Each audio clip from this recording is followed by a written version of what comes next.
Insomma, che è successo? Cos'è successo? Perché vi vedo un po' depressi, aspettavate un altro passo falso del Napoli, invece no, l'avete preso nelle pacche. Intanto iscriviti al canale di Napolis 1926 se ancora non l'avete fatto e Waiu, finalmente, passaggi veloci, lucidità, manca ancora Akbara. Su questo dobbiamo essere sinceri, però Waiu, finalmente si è rivisto il Napoli, si è rivisto. In gran parte si è rivisto il Napoli del 2022 e io vorrei dire solo una cosa a tutti quelli che ci hanno criticati dopo la sconfitta di Milano.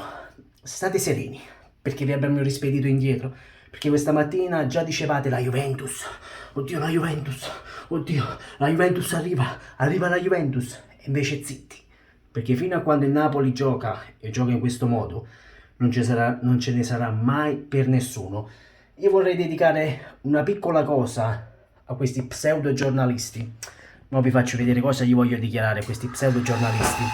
Io sono al lavoro, no? Io, cari tifosi, le vostre parole le buttiamo qua noi tifosi napoletani. Ci vediamo dopo.